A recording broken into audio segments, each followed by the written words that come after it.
Everyone, please be seated. Turn to decree number 15. I offer my body as a chalice. In past years, I have asked the rose to rotate every day. Have you been doing that? Good, I'm glad that you're doing that. This enables me to see you on successive days in the front row, and therefore by the end of the quarter I have seen most of you a number of times. The reason that I would like us to give this decree at this time is because all of us, we know, are exasperated at the non-action of Western powers. It is unbelievable, beyond belief, that they are just waiting around for things to happen while people are being brutally murdered in Bosnia by the Serbs. We gave this decree at our conference, and if you would like to do so in your own decree book, to neatly draw a rectangle around the mantra, shatter, shatter, shatter, the anti-grail of the sinister force, shatter it on the planetary scale, shatter it now. This mantra has a very powerful action if we give it correctly. So I'll ask our decree leaders not to decree with me at this time. I'm hanging on to the A in shatter, and after I give the shatter with great intensity, there is a pause. The pause is the sound of the shatter filling the vacuum. So we don't want to say shatter, shatter, shatter. We want to say shatter, and then wait for the great silence, and then shatter. I think that if we give this as an invocation, the entire decree, and then focus on this, we can still make a difference for the lives of some of those who are in Bosnia. So let us begin at the beginning of this decree. You're welcome to stand. We are certainly going to stand for the mantra.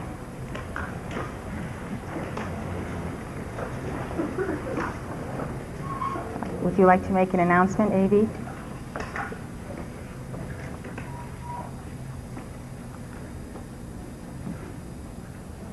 I did that already. Okay. Thank you. So would you tell me what you would like to do, what you would like us to do? Why don't we give I am presence, thou art master, until you give me a nod that we're fine. Okay, together. I am presence, thou art master, I am presence, clear the way. Let thy light and all thy power take possession here this hour. Charge with victory's plastic blaze with lightning, blaze thy substance into this thy form descend. Thy perfection and its glory shall blaze forth and transcend. I am presence, thou art master, I am presence, clear the way. Let thy light and all thy power take possession here this hour. Charge with victory's majestic blaze with lightning, blaze thy substance into this thy form descend. That perfection and its glory shall blaze forth and transcend. I am presence, thou art master, I am presence, clear the way. Let thy light and all thy power take possession here this hour. Charge with victory's majestic blaze with lightning, blaze thy substance into this thy form descend. That perfection and its glory shall blaze forth and transcend. I am presence, thou art master, I am presence, clear the way. Let thy light and all thy power take possession here this hour. Charge with victory's majestic blaze with lightning, blaze thy substance into this thy form descend. Thy perfection and its glory shall blaze forth and transcend. I am presence, thou art master, I am presence, clear the way. Let thy light and all thy power take possession in this hour. Put that away. Put those cards away. Perfection and its glory shall blaze forth and transcend. I am presence, thou art master, I am presence, clear the way. Let thy light and all thy power take possession here this hour. Charge with victory's majestic blaze with lightning, blaze thy substance into this thy form descend. Thy perfection. You're nodding, but actually we're not together. The student body is a little bit behind me. I'm doing this quickly because I want to see how well we can be in one voice. And you're all slightly behind me, which can be a problem of the microphone alone. So would you like to come up here and listen, since you didn't take note of that? Okay, let's try it again. I'm doing this specifically fast because when we get to the shatter and other things, we want to really release the fire. We want to sound like one voice. Also, can it be made any cooler in here today? Together? I am present, stalwart master. I am present, clear the way. Let thy light and all thy power take possession here this hour. Charge with victory's mastery, blaze with lightning, blaze thy substance into this thy form descend. That perfection and its glory shall blaze forth in earth and send. Okay. Why don't you get where you can see my mouth? Maybe that would help you be at the same time with me. You kind of move yourselves a little bit so that you can see my mouth. You can go anywhere in the room, but I want to be able to see you. If I can't see you, then you can't see me, right? Well, please watch my mouth. I think we'll get it right then. I am present, stalwart master. I am present, clear the way. Let the light and all the power take possession here this hour. Charge with victory's mastery, blaze with lightning, blaze thy substance into this thy form descend. That perfection and its glory shall blaze forth in earth and send. I am present, stalwart master. I am present, clear the way. Let the light and all the power take possession here this hour. Charge with victory's mastery, blaze with lightning, blaze thy substance into this thy form descend. That perfection and its glory shall blaze forth in earth and send. I am present, stalwart master. I am present, clear the way. Let thy light and all thy power take possession here this hour. Charge with victory's mastery, blaze with lightning, blaze thy substance into this thy form descend. That perfection and its glory shall blaze forth in earth and send. I am present, stalwart master. I am present, clear the way. Let thy light and all thy power take possession here this hour. Charge with victory's mastery, blaze with lightning, blaze thy substance into this thy form descend. That perfection and its glory shall blaze forth in earth and send. I am present, stalwart master. I am present, clear the way. Let thy light and all thy power take possession here this hour. Charge with victory's mastery, blaze with lightning, blaze thy substance into this thy form descend. That perfection and its glory shall blaze forth in earth and send.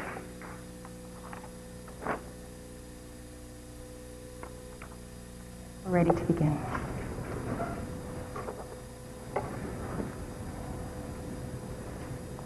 Together. Beloved, mighty, victorious presence of God, I am in me. My very own beloved, holy Christ self. Holy Christ selves of all sons and daughters of God, serving earth's evolutions. Beloved Lanello, the entire spirit of the great white brotherhood in the world mother. Elemental light, fire, air, water, and earth, I decree. Elohim in the full grail of the seven, come forth now. Set the pattern and the light. Set now the force field of earth and those areas where light bearers would build and have encamped. Seal therefore the earth. Seal the astral plane, the mental body, and the etheric octave. Seal it in the heart of the inner retreat and Glastonbury, and at the farthest reaches of the Royal Teton Ranch. Seal Camelot and every home where the devotees have erected the altar of the I Am Present. Saint Germain and Jesus, and a crystal chalice as a symbol of the Grail in the making in the individual's devotee. Elohim of God, hold the balance in those areas, and therefore hold the strong matrix, filigree lines of force. Elohim, establish now that God protection of the first ray, the power of Elohim, Archangel and Choan thereof, of the God star and the mighty I Am presence of each one. I am Hercules. I offer my body this day as a chalice on behalf of the Chelas who are becoming my body in action. The Chelas who are striving to perfect that Grail chalice now. I offer myself to hold the light of protection and the blue fire until they are able, until the crystal shines in every atom and cell of their manifestation in matter. Angels of rejuvenation, angels of the resurrection, angels of the Christ self, angels of the newborn, recreate now throughout this movement the new birth. Truly the creature born again with a cosmic understanding of co-creativity with Elohim. One of the reasons we're not always together is because you are also following the words. On this one, we have to be together. So please, if you have to, take your sheet out and see that it's right in front of you so you can see the words and the direction at the same time. This is a very powerful action when you do a mantra this way. It releases tremendous energy to turn back very evil forces such as we are seeing in Serbia. So, together. Shatter! I haven't directed you yet, so we have to stay together. Shatter! Shatter! Shatter! The anti-grail of the sinister force. Shatter it on the planetary scale. Shatter it now. You don't want to hear sh's building up to it. You want to hear the sh on the shatter, not before it. That was very, very good together. Shatter, shatter, shatter. The anti-grail of the sinister force. Shatter it on the planetary scale. Shatter it now. Shatter, shatter, shatter. The anti-grail of the sinister force. Shatter it on the planetary scale. Shatter it now. Shatter, shatter, shatter. The anti-grail of the sinister force. Shatter it on the planetary scale. Shatter it now. That's excellent. Imagine if we did that 144 times. I'm going to make an invocation for this entire situation going on in Yugoslavia. And after I make my invocation, you're welcome to make yours. Please tune into mine, affirm it, and ratify it in your heart if you agree with it. In the name of the light of God that never fails, light of any action now, I call for the action of the entire sphere of the Ray White Brotherhood in Bosnia and Serbia and Yugoslavia. Blaze of the lightning hail, blaze of all power, beloved Mother Mary in Medjugorje in Yugoslavia. Blaze of the lightning hail, blaze of the lightning hail, blaze of the lightning hail. I call for the action of the sacred fire this day, and I demand the shattering of the numbness, the dumbness, the lethargy of the Western powers. Shatter that entire force field. Both lightning, we demand the rescue now. We demand the arms embargo lifted, that this people who ask for it this day may have the right to defend themselves, properly equipped by the Western powers and by their own Islamic peoples. Praise the power of Almighty God. Praise the power of Almighty God. Praise the power of Almighty God. We demand divine justice this day, and we call for the final and instantaneous judgment of those individuals who are committing mayhem, holocaust, and the absolute genocide of this people called ethnic cleansing, both lighting into the very cause and core of this condition. We call to the seven mighty Elohim of God. We call to the seven archangels and holy Kumars, the Choans of the rays, and the entire sphere of the Ray White Brothers. And we demand the action now in London. We demand the action now in Paris. We demand the action now in Washington, both lighting into the cause and core of these representatives of the people who do not act in the face of this Holocaust. Therefore, Almighty God, we give our individual invocations in this moment together.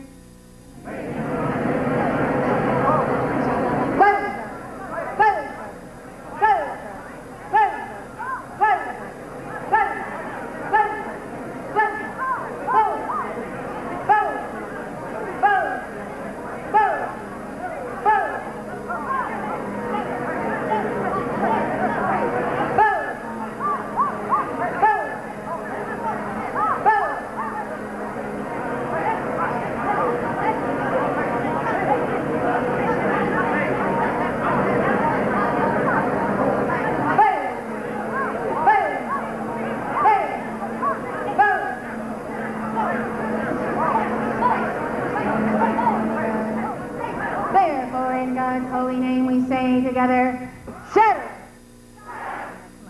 Come on, you know how to do this. Just follow me together. Shatter! Shatter! Shatter! The anti-grail of the sinister force. Shatter on the planetary scale. Shatter now! Shatter! Shatter! Shatter! The anti-grail of the sinister force. Shatter on the planetary scale. Shatter now! Shatter! Shatter! Shatter! The anti-grail of the sinister force. Shatter on the planetary scale. Shatter now! Shatter! Shatter! Shatter! The anti-grail of the sinister force. Shatter on the planetary scale. Shatter now! Shatter! Shatter! Shatter! The anti-grail of the sinister force. Shatter on the planetary scale. Shatter now! Shatter! Shatter! Shatter! The anti-grail of the sinister force.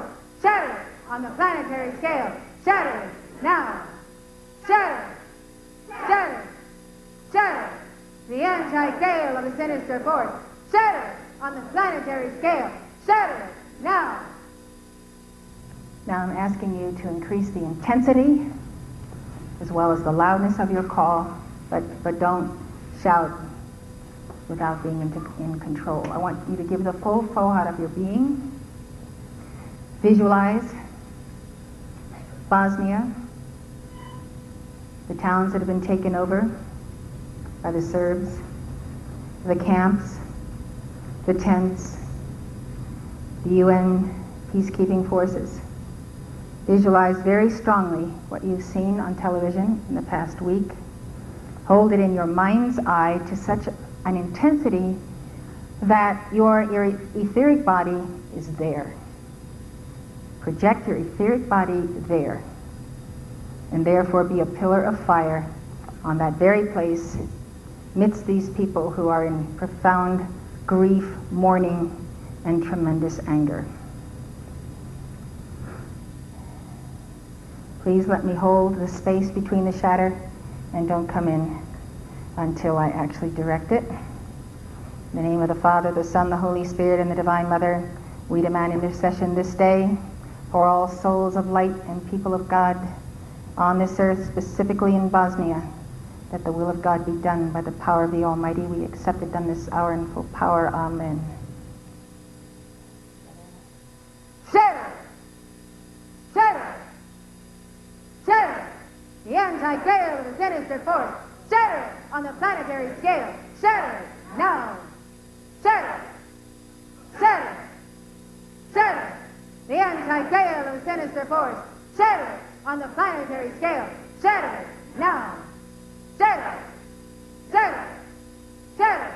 The anti-grail of the sinister force. Shatter on the planetary scale. Shatter now. Shatter! Shatter!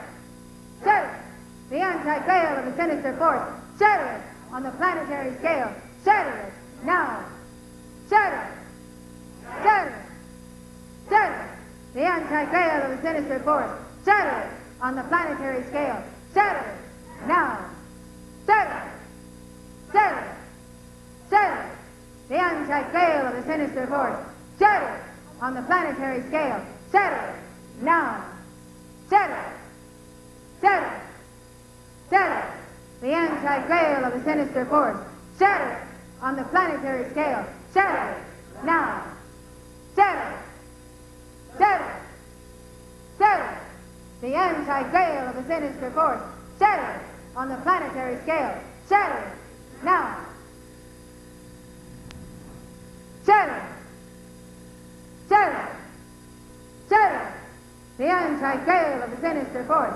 Shatter on the planetary scale. Shatter now. Shatter! Shatter! Shatter! The anti-grail of the sinister force. Shatter on the planetary scale. Shatter now. Shatter!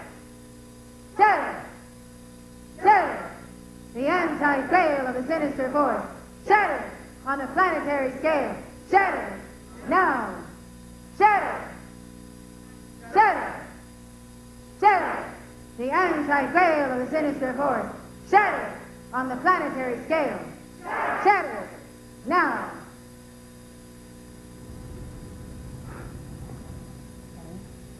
Shatter! Shatter! Shatter! The anti-grail of the sinister force. Shatter on the planetary scale. Shatter now. Shatter! Shatter! Shatter! The anti-grail of the sinister force. Shatter on the planetary scale. Shatter now. Let us conclude this decree by finishing it. I am Hercules. Bind the anti-grail and the anti-chalice. You have no power. I am here. I am there. I am everywhere in time and space in the heart of my chelas. And I declare, no foul thing shall pit itself against the purity of the soul of the mother, and the child, the father and the son, the chela and the guru, the master and the disciple. I draw the mighty solar ring. I, Hercules, with joy stand upon the altar, and I draw the mighty solar ring, and I am reinforcing now the beauty of the word that is planted in your heart by the mother, watered by angels and elementals, and does increase by the innate God potential of life itself. Rejoice that the Mother of the universe is a gardener, tending now the seed and the shoot, protecting it from those stifling weeds, preceding the matrix, rejoicing in the unfoldment of the flower. O Kuan Yin, Mary Amazonia, beloved of my heart, O Omega, O wonder of cosmos, O feminine being of God, mother of all life, seal now my children, seal them in the heart of victory. Universal Mother, seal them beneath their feet, seal them from the astral plane, seal them from the night. Let them walk in spheres of light, having a sense of the omniscience of God. A sense of it like the morning dew gives the sense of the crystal fire of the sun in its reflection. The sense of the omniscience of God, peripheral awareness, spherical being, a sense of all-knowing, a sense of proportion, co-measurement. O Universal Mother, let them see the unreality of all that does vibrate beneath the level of the heart.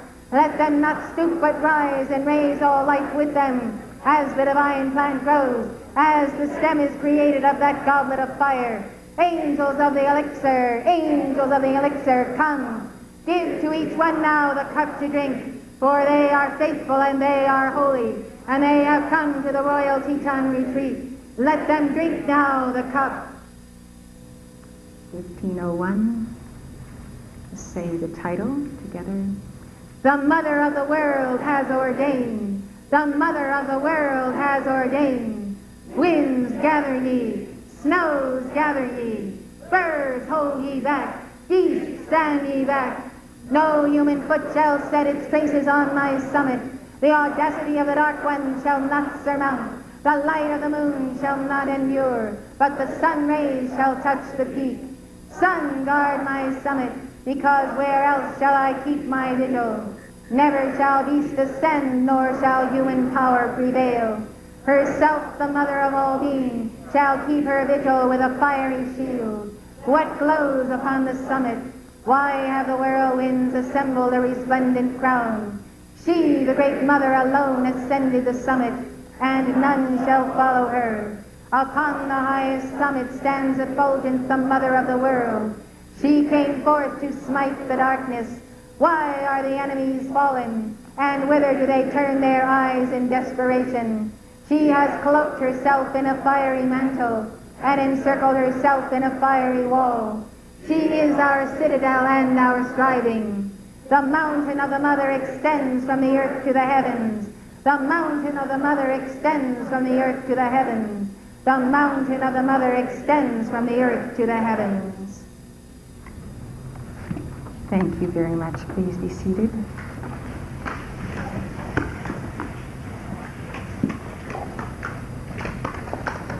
We're going to give meditations on our new Love Flame tape. We'll turn to the pink section of your decree books.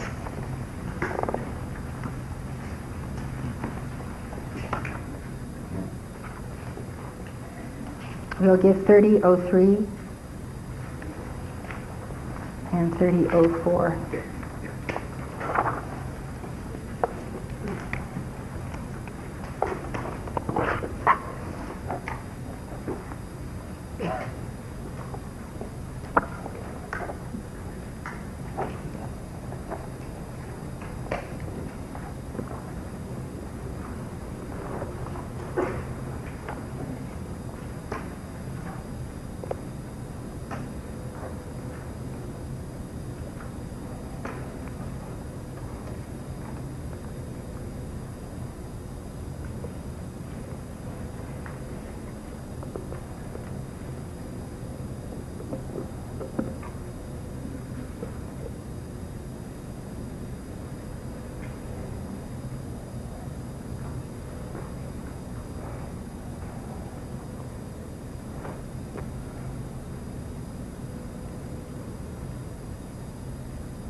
Beloved, mighty I am presence, thou light that beats my heart. Come now and take dominion, make me of thy life a part. Rule supreme and live forever in the flame ablaze within. Let me from thee never sever, our reunion now begin. All the days proceed in order from the current of thy power, flowing forward like a river, rising upward like a tower. I am faithful to thy love ray, blazing forth light as a sun. I am grateful for thy right way and thy precious word, well done. I am adoring thee. I am adoring thee. I am adoring thee. O God, you are so magnificent. O God, you are so magnificent.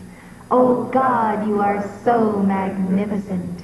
O God, you are so magnificent. O God, you are so magnificent. O God, you are so magnificent. O God, you are so magnificent. O God, you are so magnificent. O God, you are so magnificent. I am adoring thee. I am adoring thee. I am adoring thee. Moving onward to perfection, I am raised by love's great grace. To thy center of direction, behold at last I see thy face. Image of immortal power, wisdom, love, and honor too. Flood my being now with glory. Let my eyes see none but you. O God, you are so magnificent. O God, you are so magnificent. O God, you are so magnificent. I am adoring thee. I am adoring thee. I am adoring thee. I am adoring thee. I am adoring thee. I am adoring thee. I am adoring thee. I am adoring thee. I am adoring thee. O God, you are so magnificent. O God, you are so magnificent. O God, you are so magnificent. My very own beloved I am. Beloved I am. Beloved I am.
Send all your love to the victims of the war,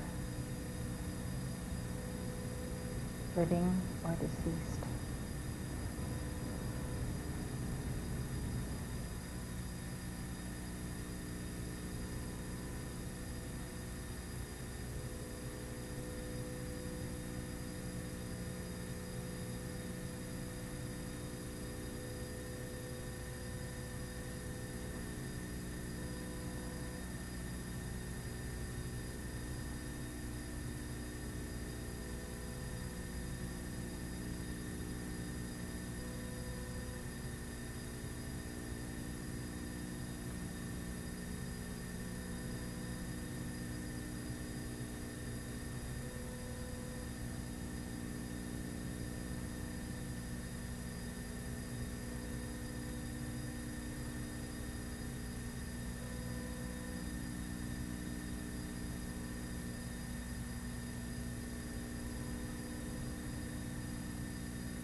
I am so willing to be filled with the love of God.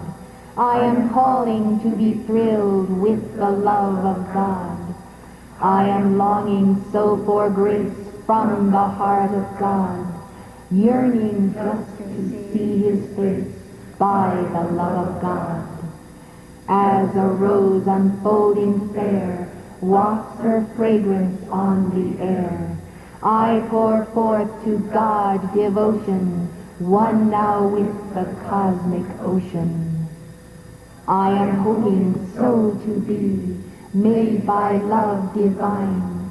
I am longing, Christ, to be wholly only thine. I am so peaceful in thy love, feel at home with God above. I am at one with all mankind, the cords of love God's children bind.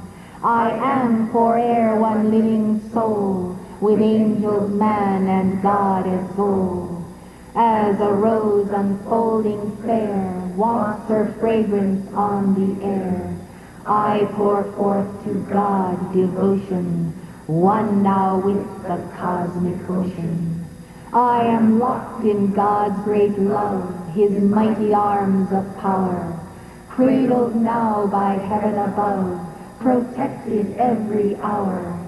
I am a light with happiness, wholly filled with God's success, for I am love of righteousness.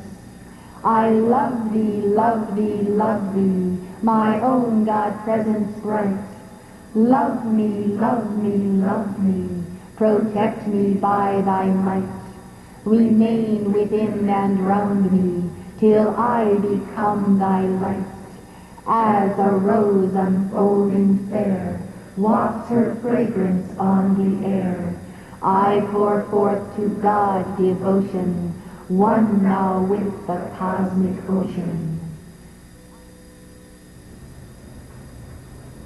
Let us sing to Cyclopea, specifically for the all-seeing eye of God, for right decision on the part of those powers who can and should do something about the war centered in Bosnia. Please give your fiats to Cyclopea.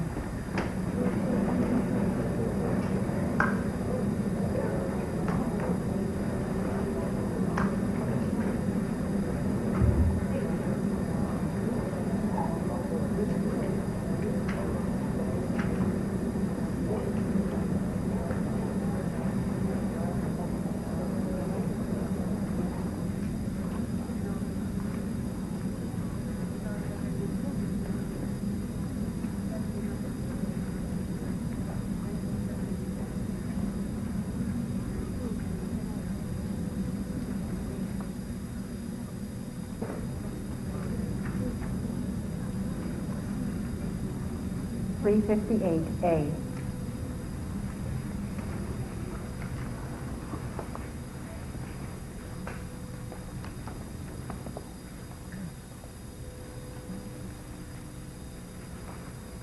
Focus on your third eye. Visualize a white fire beacon coming out of your third eye into Bosnia and into the leaders of the West who have it in their power to make right decision on behalf of the people of the West, for those in Yugoslavia. This is a time to sing your song through the third eye chakra. Project the song through the third eye. It's a very good exercise. If you get a headache, drop your focus to your heart and return again when your third eye is at peace.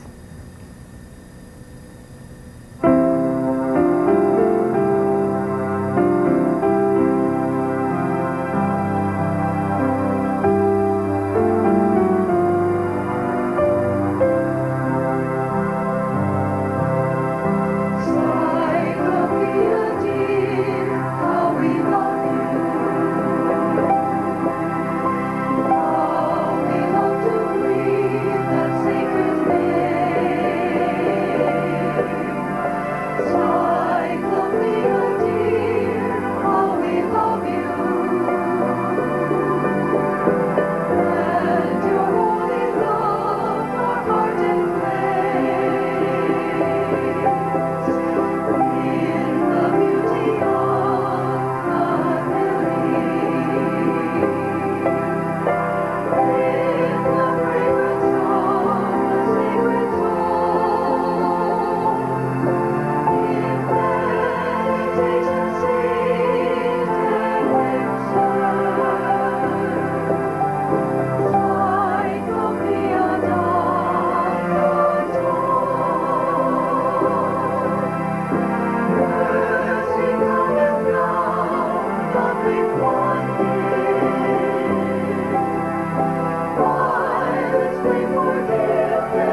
please take out your notebooks.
God had a beautiful instrument to write down the chapters of this book.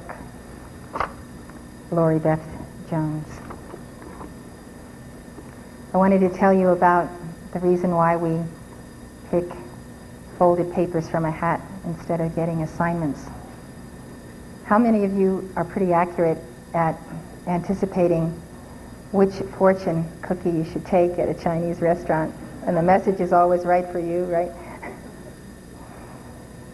If you put your mind at a certain place, your soul takes over, and your soul will pick the right piece of paper out of the hat.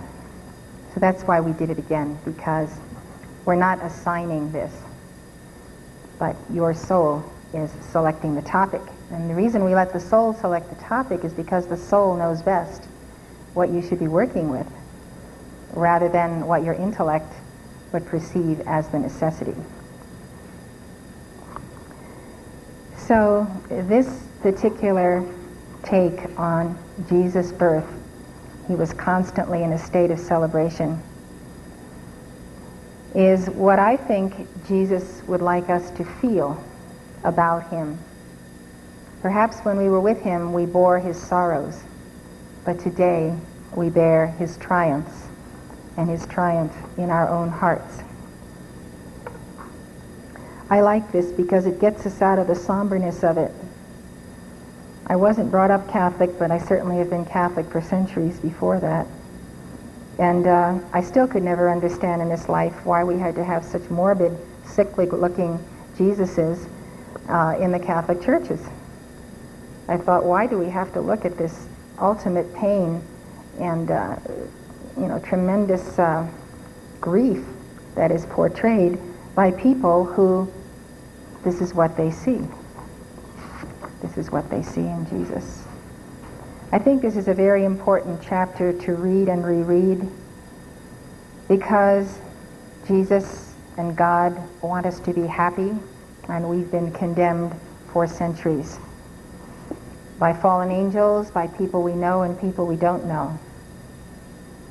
When I left you the other day and went to the ranch kitchen, I had the usual questions asked, which are, doesn't it make you feel terrible when people put down your church? And then she's waiting for the answer, and the answer is, of course not, I know who I am, I know who my mission is, I know what I'm here for, and it doesn't concern me what people say. If I changed and went on the other side, then they'd be at me on the other side. So that kind of dialogue went on for a long time, but look at all these newspaper articles, and look at all this, and look at all that. It's a standard line. So the point here is, when we have the depth of conviction because God has spoken to us, we are not moved by what the world thinks of us. I think celebrating the deep things of God, celebrating the happinesses of the day, the family, the planet, has its very important place because of this heavy Via Dolorosa that we have been taught to walk for over 2,000 years. So the three questions here are, how often and what do you celebrate? Do you celebrate only the big things? What are some small things to celebrate? When was your last celebration? When was your last being together with friends in great happiness. I think we should celebrate daily our victories, celebrate that Maitreya has given us back the mystery school and the physical octave which we left when we departed from the etheric plane in the Garden of Eden. I think we should celebrate every day of our lives that Maitreya has sponsored this mystery school and has sponsored every one of you to be in attendance here. It calls for an immense celebration because it means that even though we broke our trust with him in the Garden of Eden, yet he would come back, and because we are now trapped in the physical plane, he would open his mystery school on the physical plane. I think that is cause for a tremendous celebration. Tremendous.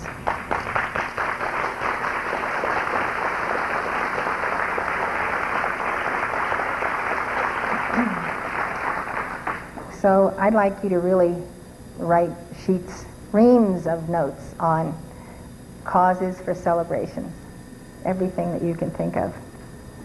The next chapter coming up is He Owned It, and as you may know from having read it already, it has to do with our ownership of the universe.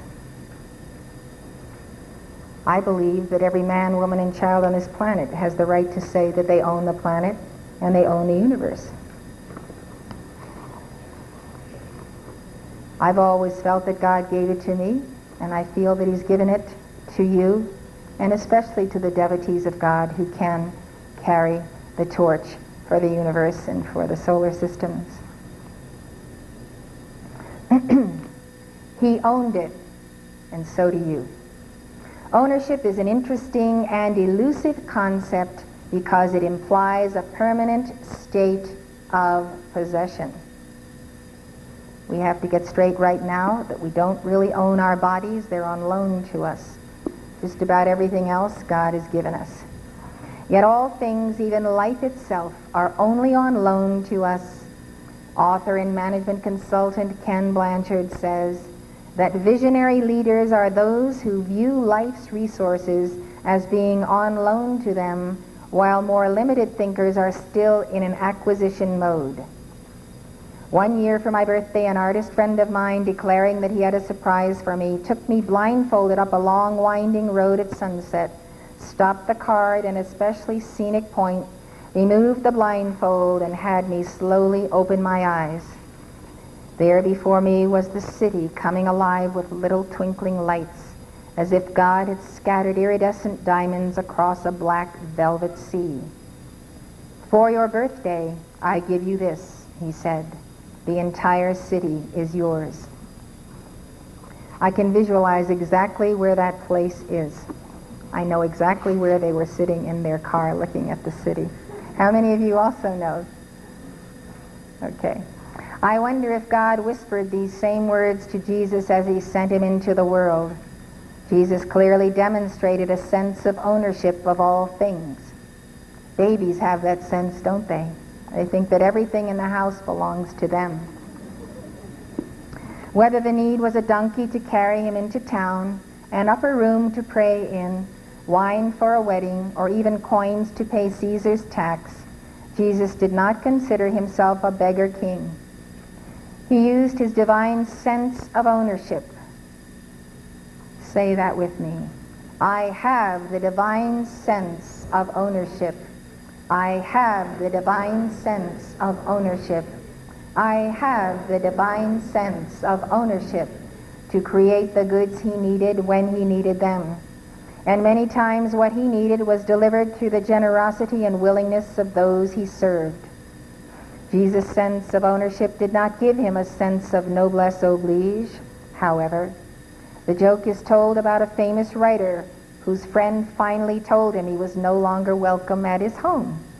Why not? The writer demanded through a bleary-eyed hangover. Well, Ernest, frankly, it's because you come into town, eat all my food, drink all my wine, and run the help ragged with your demands. And besides all that, I really don't like the way you've been looking at my wife. Well, said the writer in surprise and disgust, then what are friends for? In the Garden of Eden, God told Adam and Eve, I give you all this. Take care of it. He told Abraham the same thing. All of this land is yours as far as the eye can see. Jesus described himself in one of the parables as the husbandman who had been sent to take care of the vineyard. He looked at the world and the people in it as his responsibility, his inheritance, and his heritage. The whole universe was his, and he knew it. Perhaps that is one reason why the people called him king.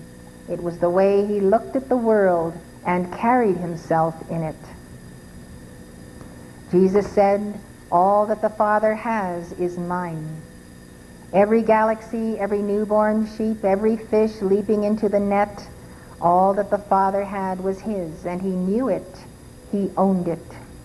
If only each of us could get a good look at the heavenly deed written in our name.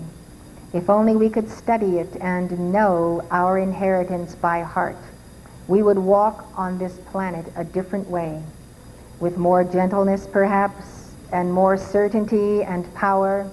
In order to own a gift, you must first receive it. Jesus had power because he owned it. He owned his own power. What do you really own, with a deep down in your heart knowing? What are you trying to own?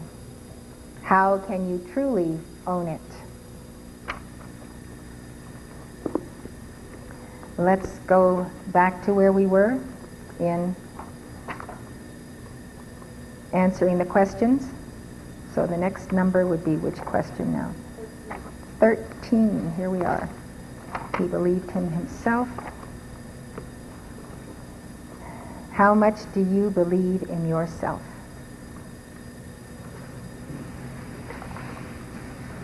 Good afternoon, Mother and fellow students. Well, I had no immediate answer when I read this question, because I believe 100% in God in me, but that God doesn't manifest 100% of the time, on the outer all the time. So the dweller slips through sometimes. So I had to rethink the question of how much do I believe in the soul of me making it on the path of the ascension. Why don't you tell me who you are? You've talked about God inside of you, sometimes functioning and sometimes not functioning. But who are you? Who is your soul? Who is the I that's talking right now?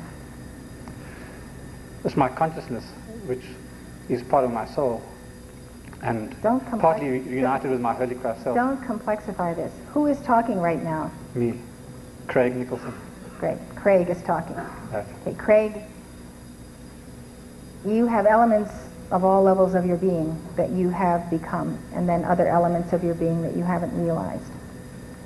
So Craig now is talking. So let's define Craig, and then Craig, tell me how and what you believe in yourself. I. Start with I. Good. Very good word. I believe 100% in myself. Which self? Me, Craig. Now, if you believe in that Craig, you're going to get into trouble. Now, who do you really believe in?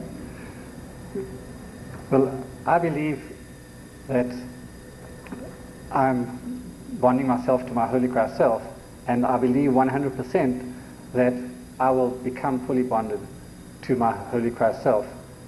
And the qualities that I admire and that I like most in the universe is honor and integrity. And I know that if I hold on to that, then I know 100% I will make it on the path. And with the opportunity of the Ascended Masters and all that they have given us, and a most dependable embodied guru, I have no doubt that I will make it. And believing in someone means that you're rooting for them and that you're supporting them. And therefore I can only say that I believe 100% in myself. Every portion of yourself, from your mighty I Am Presence to your Holy Christ Self, to your soul, to your four lower bodies. You have to believe in all of it, don't you? But you have to most certainly believe in the part of you that will never die, that is already immortal, and that is your I Am Presence and Holy Christ Self. So I think that we believe in our determination to achieve a goal, but we depend on God, us working with God to see it through and become who we are. I think it's a very good thing daily to define yourself. What am I today? In the context, am I running around trying to do this, like observing yourself, being a human being, and doing the things you have to do on a daily basis. And then stopping that human being who's running around and doing this and doing that and trying to get ready to come to class or whatever, and thinking about, well, what is the self I'm believing in while I am doing the human normal things that everybody does. So we go back to the God that is in our heart. We go back to the Atman. We go back to the seed of Buddha that is in every human being, the potential to realize Buddha. So we realize the potential of ourselves, don't we? That we have the potential to do all the things you said you're going to do. We are capable, we are able. God gave us the free will, the power of the spoken word, mind to think, to be educated, to absolutely balance our karma. There's a lot to remember each day, isn't there? Yeah. There really is. This is a complex situation that we've all gotten into with our karma. And it's a very knotty subject to unravel, get through, and finally be free from the karma we've created. So believing in yourself through all the miasma, through all the trials, through people you have to meet, you have to know, you have to work with, you wonder why you have to work with this person, it's just so difficult, and on and on and on, and your karma takes you all over the world like a meandering stream. And if you're believing in yourself and you're believing in your victory, then you will submit. And one of the recollections I have of my past lives and of today and of this life is that I have been submissive to my karma, to my circumstance, to the situations I was born in to work through. I think we ought to write down the word submissive in our notebooks and leave a good half a page there, because you realize that karma forces you to be submissive. And when we see a nation in rebellion, or women's live in rebellion, or men in their ways of not including women in top levels of business and so forth, we realize there is a time to be submissive, because we are like the ox that is grinding out the corn. Today we're the ox, tomorrow will be the king of the ox. But today we're this ox that is pulling a load that's grinding out the corn, and the grinding out the corn is a symbolical way of the Old Testament saying that we are processing our karma. And in the steadfastness of being submissive, God liberates us.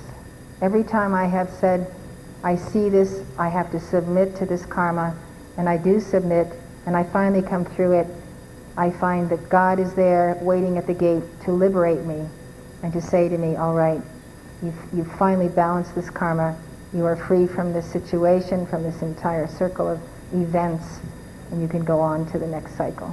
And that is the experience that I see, having been woven through all my lifetimes on this planet, going back about 28,000 years. And I've always seen this, that when I was in the mode of paying karma, I was submissive. And I tell you, it's necessary. You can't always be on top. Sometimes you have to grit your teeth and bear it and go through it. And there's no other way to get over it. You have to walk through it. You have to stay with this person. You have to stay with this group of people. And that's the way it is. And you just accept it, because you know that God is gracious. He is all-knowing. And He would not lead you into the valley of the shadow of death if you didn't have a reason and experience why you had to go there. So if you believe in yourself all the way through your karma, and you have the humility to submit to that karma, yes, you will. You will do everything you just said you're going to do. But don't forget to submit, because there are times to submit and there are times when you say, no, I will not submit to this tyranny. Thank you, Mother. Thank you, Craig.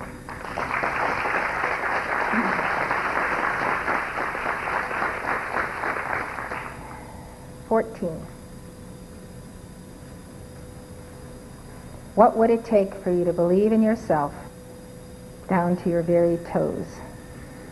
Please define yourself in answering this question. I'm Karen Mason. What would it take for me to believe in myself all the way down to my very toes? What would it take for me to believe 100% in myself, 24 hours a day, 365 days a year, all the days of my life? What would that take? When I first started to think about this question, the first answer that came to my mind said, that would really take a miracle. It would take a miracle for me to always believe in myself, always know that I was doing the right thing, and never have any doubts, never be afraid, and always be confident and courageous, always speak the truth no matter what the consequences, and never let anyone intimidate me or manipulate me ever again. That would really take a miracle. I began to realize that the reason I felt this way is that I thought myself was not really always reliable. I made mistakes and I let myself and others down, and myself just couldn't be trusted, not 100% anyway. What made matters worse were that I could also see that you have to believe in yourself in order to succeed in this lifetime. If you don't believe in yourself, you'll never make it. You'll never have enough momentum to do what you came here to do. So what do you do when you know that you have to believe in yourself, but the self you've got is untrustworthy? That's a real problem. We're waiting for the answer. We all want to know what the answer is. Well, by now I'm thinking that I want to trade my question in and get a new one. You're going to trade yourself in? But I knew that I drew this question precisely because I had to answer it, and it was probably the most important question I could ever answer. So I continued on. Knowing that it wasn't an option to trade in a new question, I decided there must be a way to solve this problem. Look at Jesus. He believed in himself. He knew who he was and what he came here to do, and he never lost sight of his mission. How did he do that? Jesus had a self that he could believe in, not the human self. Oh no, he didn't put his faith in that. He perfectly knew well what the human self, and that it was unreliable. Jesus believed in himself because he knew who he was. He knew who he really was. He knew his God identity. He was one with it, and he was able to completely trust in it because the God identity is trustworthy. He had that mystical union with God that gave him perfect peace and confidence. Yes, Jesus knew who he was in heaven and on earth. He knew where he came from, where he was going. He knew his rightful place, and he knew his divine plan. And he knew what his mission was. He knew his real name, the heavenly name God had given him that perfectly described all that he was, his true God identity. Oh yes, Jesus knew who he was. So my miracle, the one I need to make me believe in myself 100%, is to know my God identity. I want to know who I am, and I have to know who I am. For when you know who you are, you'll know what to do. Before you go, tell me how Jesus felt about himself when he was in the Garden of Gethsemane and his disciples fell asleep. Remember what the Bible says? He sweat, as it were, great drops of blood before he ultimately surrendered and said, Father, not my will. Nevertheless, no, let this cup pass from me, if thou be willing. Nevertheless, not my will, but thine be done. How did he feel at that moment? The Bible says he was in agony. Right. He was in agony. Was he sure he was going to make it to the crucifixion, to the other side? Was he sure everything was going to be in order, so his legs wouldn't be broken, so Nicodemus could take him down from the cross and beg the body from Pilate. There's a whole Passover plot that goes on here where Jesus ultimately walks away from the tomb. How did it feel? What did it feel like? Did he really believe in himself during those hours?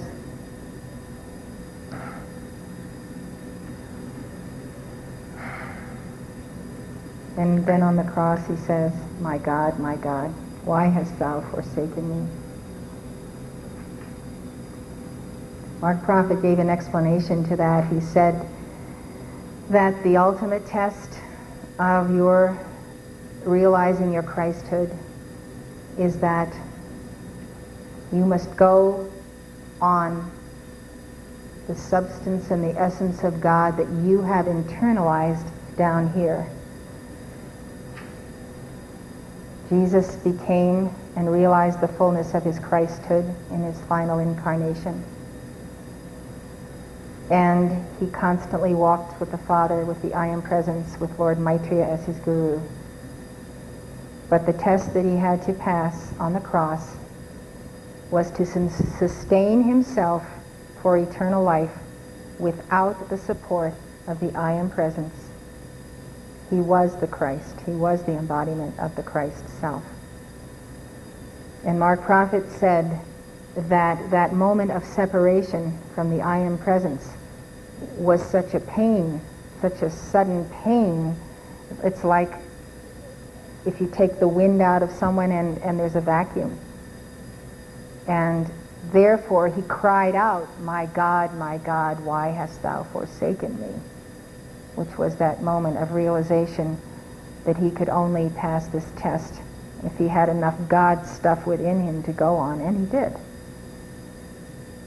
But the moment of separation was that pain.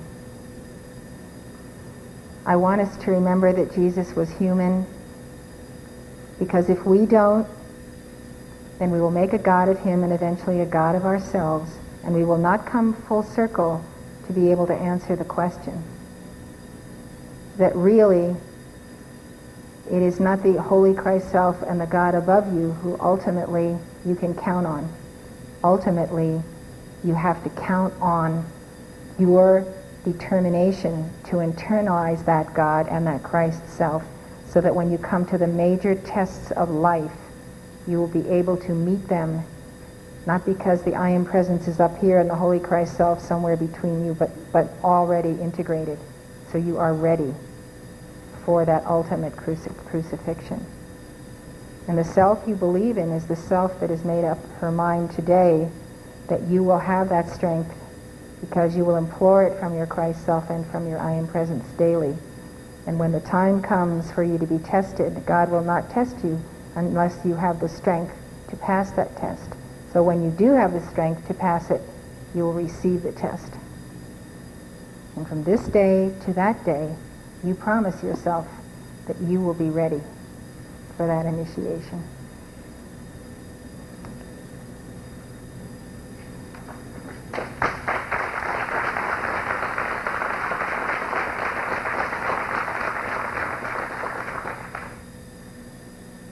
He had internal anchors.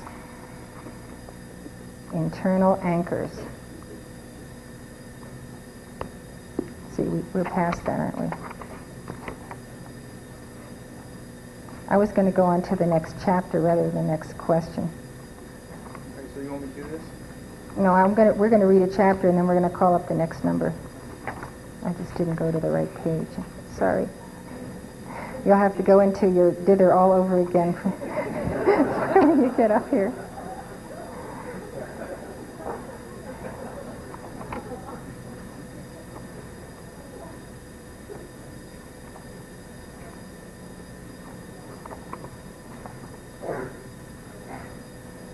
I think this next chapter, he did not waste time judging others, is the most valuable gift of teaching that you can internalize. Have you all read El Moria's pamphlet?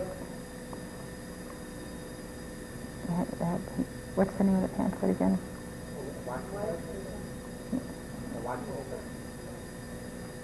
the white paper, but it's on criticism, condemnation, and judgment. That's the one we're referring to. And he says, basically, quit it or get out. El Morya doesn't want judges and critics and condemners, and people who put other people down. These are very deadly people. They can cause the entire barrel of apples to rot. They can turn a whole group of people against God or against the path. And the way this author refers to this is that he didn't waste his time or his energy or even the use of his throat chakra in judging others. It's impossible to judge others, so we shouldn't even try. We can assess people in a certain way of understanding their talents, their achievements, or their lack of achievement. But we just can't come down with a hammer and judge people mentally until in our minds we have destroyed them, because we are so insecure that unless we destroy everyone else, we won't be the most important person around. Jesus saw judging others as a major energy leak. I think that is one of the best ways I've ever seen to approach this subject, because it has to do with you. Okay, you're going to let your energy leak out all these holes in the barrel of your body. All this energy goes out from you because you're judging others. He stated many times that he did not come to judge, but that he came to help. He did not spend 1 minute on the demolition crew. He spent his energy on creation and restoration. Judging others was not his job. Judging others is not my job, and it's not your job. And I would like to tell you also not to put down yourself. He said, I do not judge you. Your own words judge you. And in addition to that, your own thoughts judge you. Your own minds judge you. He knew our accountability. He trusted each of us with our choices. Judgment halts progress. Underscore it. On this chapter and this teaching, you will either win or fail your ascension in this life. I have seen people again and again and again who will not stop judging. And I finally have had to let them go, because I don't want any rotten apples in my barrel. Judgment halts progress. When we as leaders judge others, we inhibit our own forward motion. You're always a leader to someone. We've discussed that already in this course. We inhibit our own forward motion. Also, when we judge others, we are not doing our job because we are not in sync with the energy that moves us forward. Sometimes we judge others in ways we are unaware of, such as looking to see where they are in the race. Jesus said to Peter, "What business is it of yours what I say to John? Keep your eyes on your own forward motion." He judged no one because he knew the final count was not yet in. Even the thief nailed on the cross beside him made it into paradise, because with his dying breath he acknowledged and saw the truth, Jesus, and saw the truth. Jesus said, "Come on, buddy, we're going home. I want you to meet my dad." That is such a sweet way of taking the repetition of Bible phrases over and over again until they become meaningless. Meaningless. Jesus did not waste his time or energy judging others. Do you have energy leaks caused by judging others? What kinds of things can you do to support instead of judge? I don't think criticism, condemnation, and judgment is an easy thing to get over. I think it's ingrained in us by our parents. And if we have heard our parents criticize, judge, and condemn others, pointing to this neighbor or that neighbor or the next business guy down the street, we hear that as little children. We can be engaging in criticism and not even realizing it. I have noticed that certain types of people, certain people with certain kinds of backgrounds from different nations and cultures and so forth, have a tendency to judge more than others. Since I've traveled all over the world, I have studied cultures, and I see that some people are highly condemnatory because their families have been condemned for generations, because that was the way that children were brought up. They were brought up to be condemned. The devil condemns us. The fallen angels condemn us. We get condemnation all the time because the churches have told us we're miserable sinners. So we're the worst ones of all on ourselves. We condemn ourselves. And if you follow the track of your mind, you'll find yourself condemning yourself and putting yourself down when you aren't even realizing you are doing it. So this is a major beast to tackle. The Great Divine Director helps us on the 12 o'clock line. It's the first line of the clock. It's the first order of business. You either have one or the other. You have the God power that the Great Divine Director gives you on the 12 o'clock line, or you have the criticism, condemnation, and judgment. So take your pick. One of the ways I found to conquer any discord in my life stream was to recognize that the moment before anyone becomes angry, there is a split second when anyone who thinks at all can decide to go ahead and let the riptide of anger go through him, or to say, no, I'm not going to become angry. I'm going to solve this problem with kindness and with sensitivity and with patience. So when I observed this in myself and other people, I said to myself, you have no excuse to ever be angry, because you know that there is that moment that your Holy Christ self speaks to you and says, don't do it. You'll be making karma. You'll be injuring others. So we have a choice. We have a choice in this whole thing. And the question is, do we have the self-discipline to say, no, I will not be moved, and I will not violate my throat chakra? So when people judge others, the fourth word, criticism, condemnation, judgment, the fourth one is gossip. Because if people criticize, condemn, and judge, they will also carry through the gossip mill stories many, many times over that have been told many, many times over. And so once you allow your throat chakra to become the instrument of all of this, you can understand that much of the karma that people have made over centuries, 10, 20, 30,000 years, has to do with our misuse of the power of the spoken word. That is one of the reasons why we decree. When we give the violet flame, we're asking God to direct that flame into the cause and core of all misuses of the throat chakra. Because when you transmute all your misuses of the throat chakra, then you stand to receive an empowerment from God. An empowerment whereby God says to you, I have observed you for so many decades, so many centuries, and I have seen that you have been diligent in holding your peace and not allowing yourself to hurt others with the misuse of the throat chakra. So then God says, you have passed your test, so I can empower you on the first ray.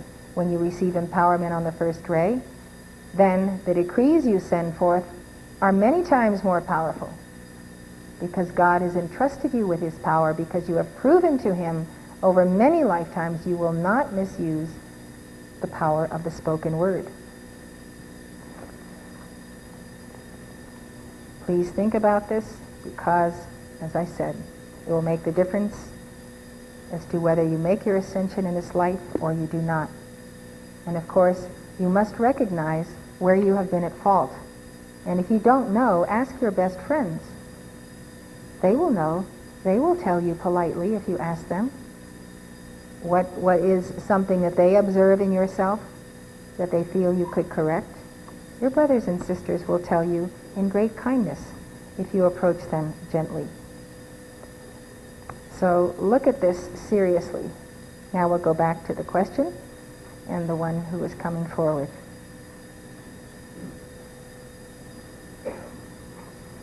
Question 14.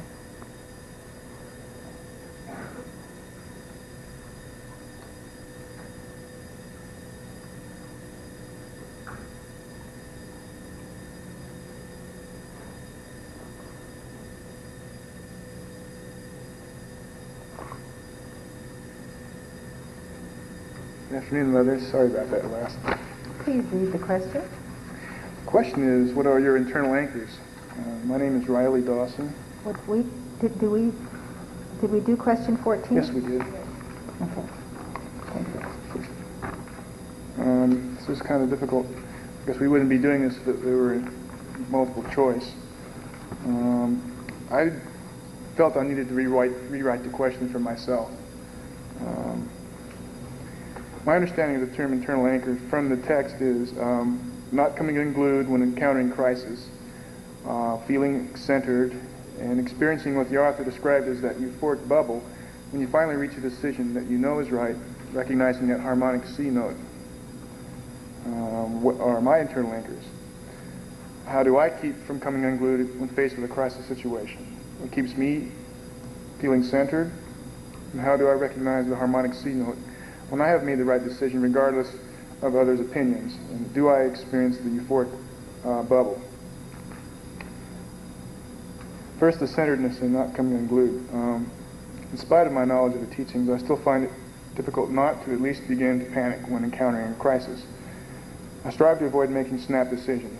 When I'm under great stress, it's often difficult to think clearly. It can kind of muddle. I try to get to my altar as soon as possible to make the calls, but this is not always practical. In that case, I just need to be alone, else silent prayer is the order. And this is how I get centered, for I can always feel the electronic presence of whomever I call to, washing over me. This physical sensation calms me down, and I know that whatever happens, I'm not alone and that I'm loved. This Thursday, that's today, I turned 35 today. Happy birthday. Thank you.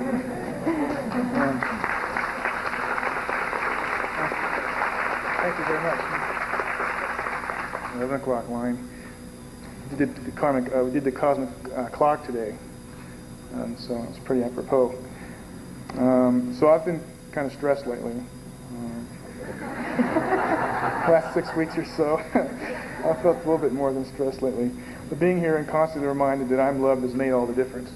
Notice that some of those that went before me, they used as an example of their question and how they came to find the teachings. And it makes me feel good because I use that also as an example. And you've heard some of this before, Mother, so. Okay, I like to hear the old story again.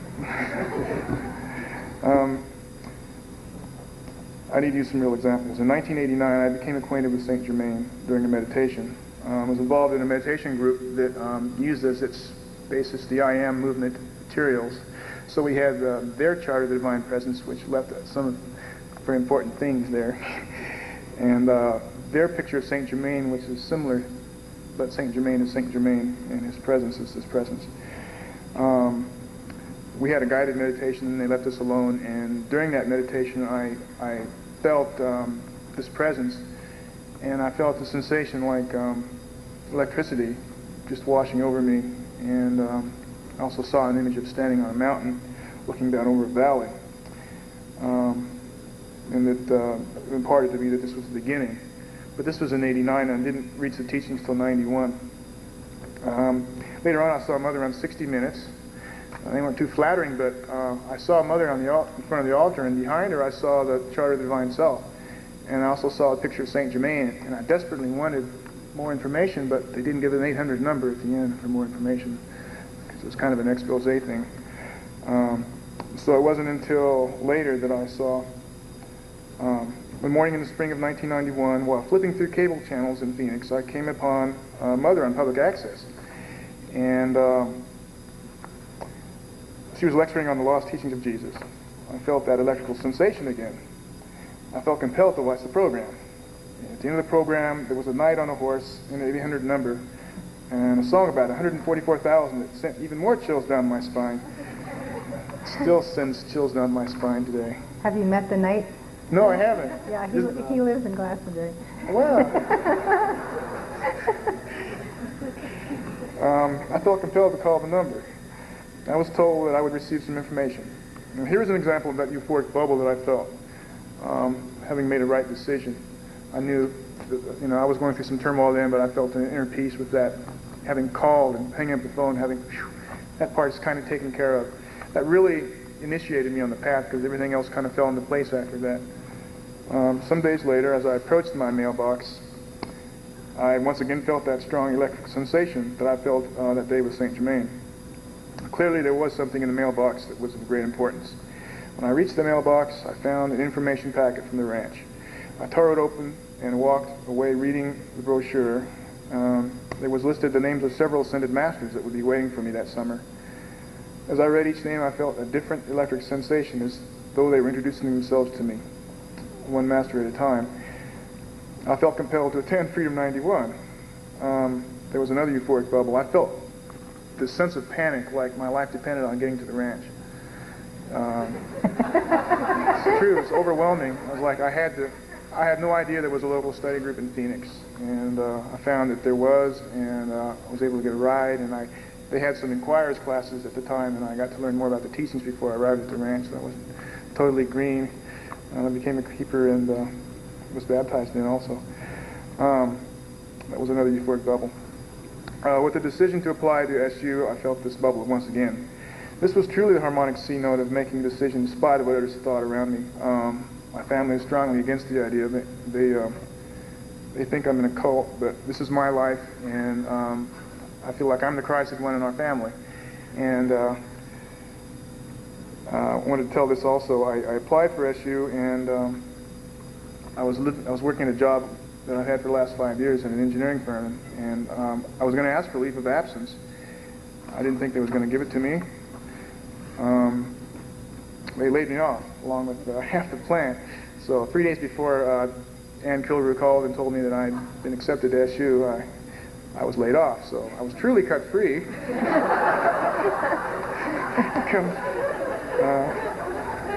That's all I have. Oh, that's a big bubble.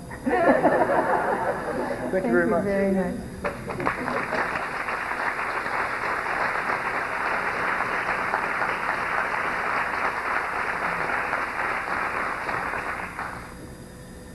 So, what are your internal anchors?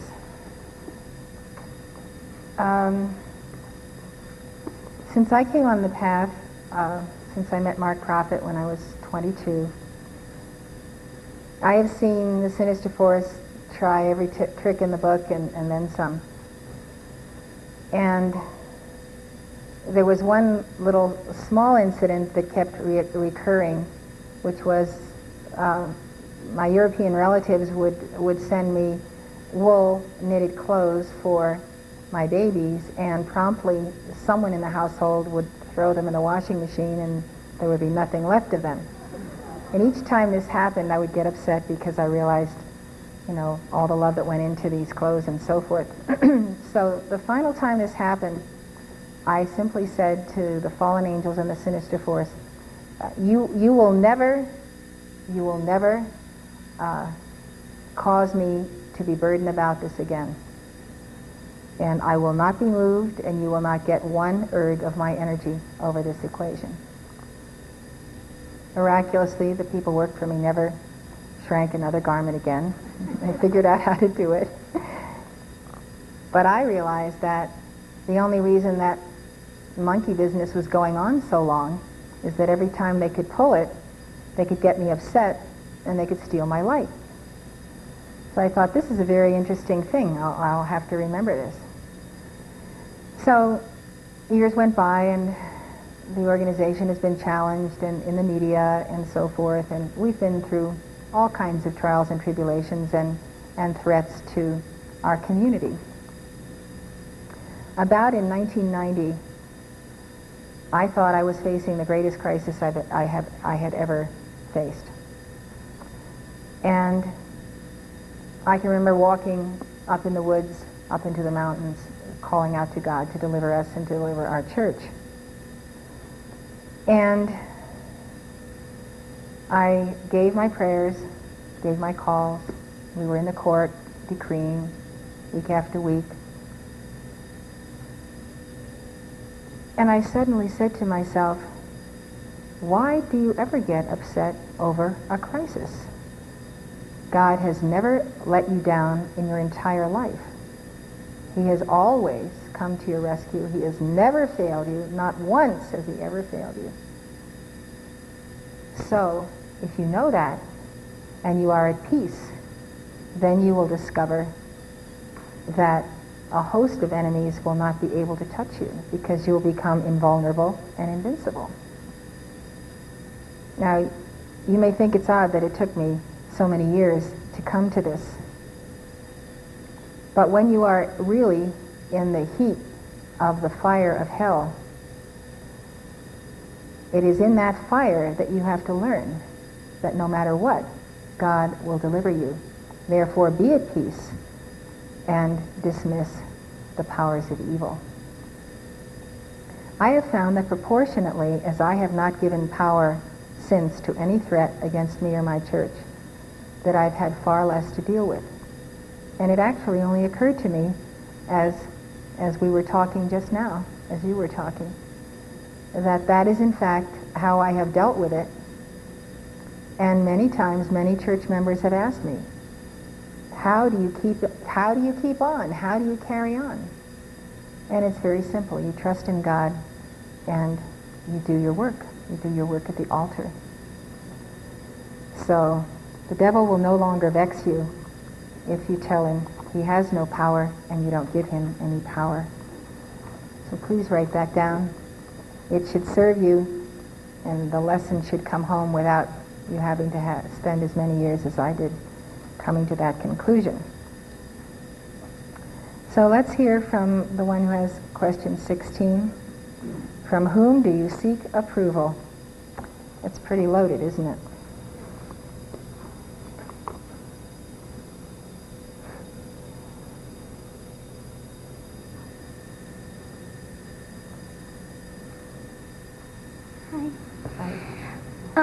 I wanted to just start by saying that I knew my soul wanted to participate and answer a question, and I almost didn't get a number. I had gone out to the ladies' room, and when I came back, all the numbers had been already picked, and then just at the last minute, there was one left, and so I was ready, and I took it. And the number for this question was almost like, it was like when I read the question, the voice of God said to me, from whom do you seek approval? And it was like a very, very big key, I realized, for my life. And I'm glad I didn't have the opportunity to answer the question till today, because I've actually been wrestling with how to really understand this for myself. It's taken me a lot, the whole week, to really figure this out and to try to understand it.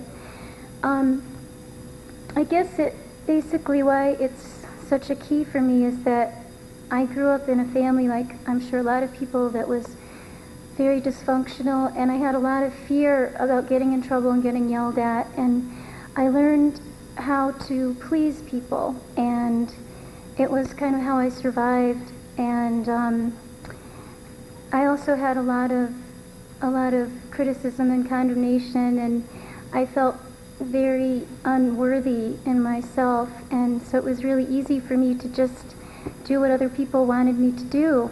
And I can tell you that life, when it's being lived like that, is not very happy.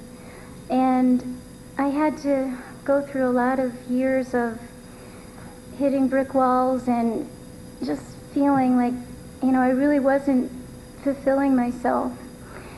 So I wanted to share with people that coming into the teachings has been a very, very important part of me reconnecting with a sense of self-worth. And what I've done is I decided one day, after, seeing the way my life was going by not believing in myself, I was just going to take up my sword and, deal with this like it's my dweller. And I really put my heart and soul into it. And I feel like I started to turn things around. And the way that it started to happen was I just decided, well, I'm going to try doing something that I know is right from my Holy Christ self. I'm going to do what feels right. And then I tried it, and it felt really good. And then I tried doing that again, and little by little, I started to get a good momentum going in the right direction. But another thing that I want to share with people is something that I learned here at Summit University. On our first public speaking class, they said that when you have something to share with people, if it's something that you're sharing from the depths of your soul, that's the most important thing you can share. And I realized that I wouldn't really be telling you the truth about myself if I just came up here and said, well, I've mastered this and I really don't care what anyone thinks of me, and you know, I'm successful in my job, and I actually do have a management position in a company, and I get a lot of praise, and I have lots of fun, and I have a great time. And there's one thing though that I feel is a vulnerability, and that is that from a very early age I have been composing music, and I know it's from my soul, and a lot of times it's sad, and it's my soul crying out to God because I feel like I want to be reunited with God, and it's a thing that I do. And so I went to college and I got my degree in music, and they taught me to write modern music, and I was pleasing my teachers and everything, and then I just couldn't continue to express myself that way anymore because it wasn't truly me, and I wanted to find my guru and everything. And then when I got back into these teachings, when I found these teachings, it's like it reawakened my soul could play the piano and communicate what she wanted to say. And I've really been in the closet about it, and I've been really afraid to share with people what comes through in that music, because I feel as though it is my soul expressing, and if it were rejected or not liked by people, it would be like, wow, they don't even like me and they reject me and everything. So what I realize is that the challenge for my life, this whole question of from whom do you seek approval, people could say, oh, I like your music or I don't like your music, and I see how that has either started me, helped me, or made me feel like, okay, well, maybe I will spend some time, and then if they don't like it or they don't understand where I'm coming from, then they'll be like, well, I don't get it, and then I'll see myself not proceeding. And I thought, this is not going to get me anywhere, and it's a very difficult thing for me to, I think, really pursue developing myself as a musician and composer, because it's really putting myself on the line. But I know that that is truly what I'm supposed to do, because it's, I believe, a gift that God gave me, and it's just, I have to choose to really not allow these negative thoughts to stop me, and I have to turn really truly to my Christ self to find the direction, because people can say anything all of the time, and that's what it's really come down to. So that's where I'm at. And also, when I was thinking about what I was going to say to people, and it's really been kind of an evolving thing even through till this morning, I had a sense, my Christ self and my soul wanted to share with people a piece of music that I wrote, and I think you would enjoy it, and it's really quite victorious, sort of. It has a good sense of victory, I guess. And I was wondering if I could have your permission to play the piece. I have a tape. That'd be just fine. Thank We'd you. like to hear it. And I wanted you to know that I played this on my piano. I finally got a grand piano that I had rebuilt. It took 3 years to do it, and I refinished it myself, but I finally got it done. And so this isn't a real professional recording or anything, but I think you'll understand what I'm saying. So that's, if you can play the tape. Before you play the tape, can you tell us from whom you seek approval today? Well, I don't think I could. I do think I seek approval from my Christ self, and I'm always trying to think about my motive. It's such an easy thing for me to fall into getting the approval of authority figures and different people, and I'm trying to be observant of my motive and just have that connection with my Christ self, that my Christ self is going to stand there for my soul to support me. That is the rock. That is the rock. And we always go to our Holy Christ self for approval or disapproval, because the Holy Christ self may at times disapprove of something we're planning to do, or some compromise of our integrity, or of our soul, or of the talent God gave us.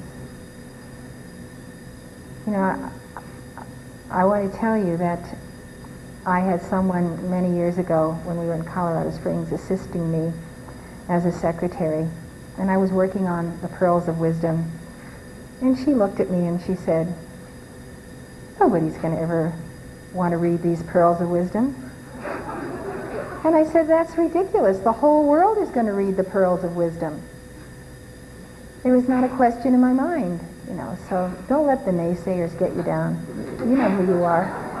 So let's hear the music.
Bravo.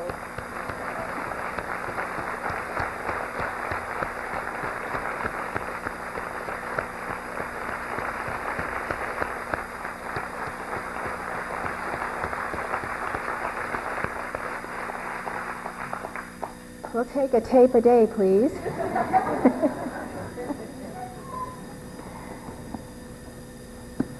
I'm glad we can conclude on this note, the note of receiving our approvals and our disapprovals from our Holy Christ Self. So I would like to invite us to sing the introit to the Holy Christ Flame.